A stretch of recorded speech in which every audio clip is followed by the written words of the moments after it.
everybody, and how you doing today? So we're outside and we're doing another installment of the small space gardening collaboration with Steve Digwell Greenfingers and Bloo from Bloo Self-Reliance. So this month what we're going to talk about is more of the plants. Now I'm still at a point where we're just now thawing out. My last frost date again is June 1st. And so we don't even typically start our indoor planting until April-ish. So that's something that we have to deal with. The other thing is that I'm going to go through the plants that I am picking and the why behind that. I have a couple new things I'm looking at doing, and I want to bring you along and let you know what those things are. Throughout the video, if you hear a lawnmower in the background, it's because the city's decided today's a good day to pick up the leaves everywhere. So there you go. Okay. So let's go ahead and get into it. I have a little diagram drawn up and I want to show you what that is. So let's go ahead and get started. All right. So let's go ahead and look at this. What I have here in front of you is a diagram. There's a bad shadow, so bear with that. So I have 4 above ground raised beds.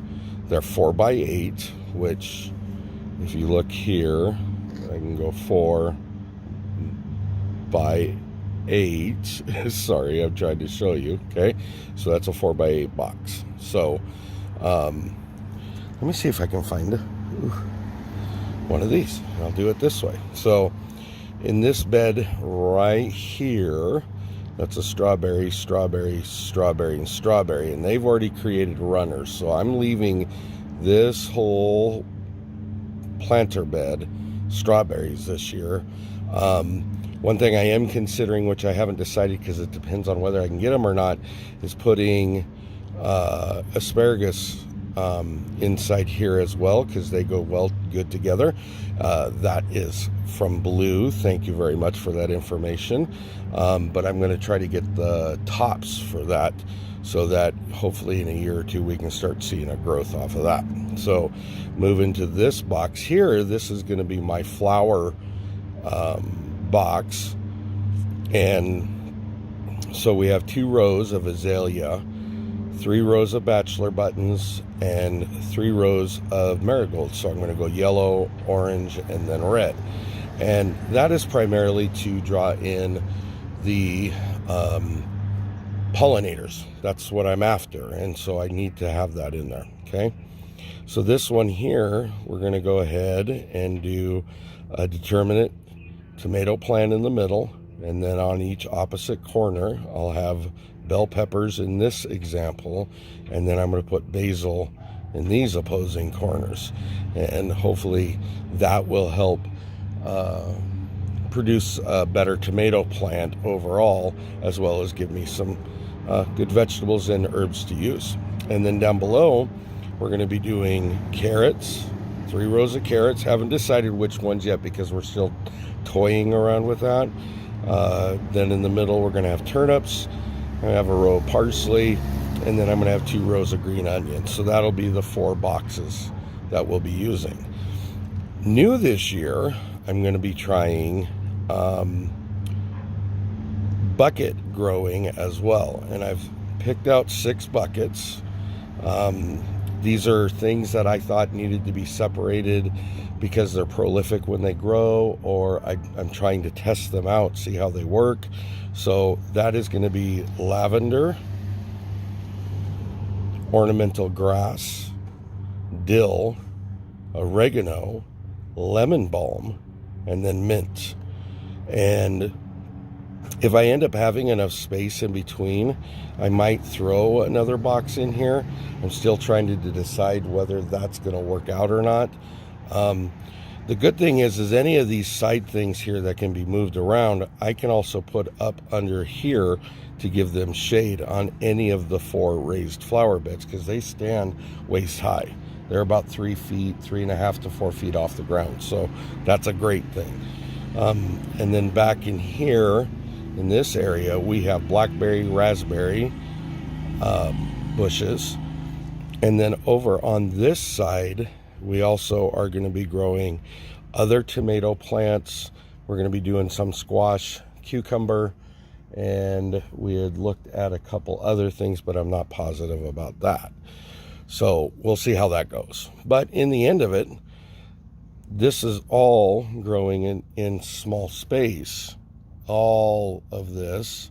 I'm thinking up on this one, on both sides of it, I might put in some other greens like radishes in a small, like windowsill style type of planter. And then I had also looked at, I want to do garlic, but I'm too late, I think, for the start. So that may be something at the end of the season that I add in and work on it till next year. Now, of all these things that we have here, the lavender or dill, oregano, lemon balm, and mint, those are all brand new to us. We haven't done those before. We've done the strawberries, obviously. We had those last year. We've done azalea, done bachelor buttons, and done marigold. So that's all old stuff for us. We've done bell pepper, determinate, tomato, and then another bell pepper. But we actually had tomatillos in this last year, and I think this year I didn't want to do that because it was a lot of effort for very little reward out of the tomatillo. So basil is going to be something that's new to me. I've not done that. And then down in this first one, turnips and parsley will be new to me, but they're things that we know we will grow because we want to. Those are things that we're looking for. So I hope that gives you an idea of what we're looking at, and invite you to come along and join our journey of small space gardening. You know, it's easy enough to do. You just have to figure out like your microclimates, your climates, your zones, what you can grow, what you can't grow. And like with me, I roughly have 90 days of growing season, so it makes it kind of hard to grow a lot of things, but we still try to do it. So that's what we're looking at. And so that gives you an idea of what, as I said, what we're looking at, but it gives you an idea of why we're doing it. Now, ours isn't so much about, I guess I would have to say that technically we try to companion grow. It's not a whole onset version of that.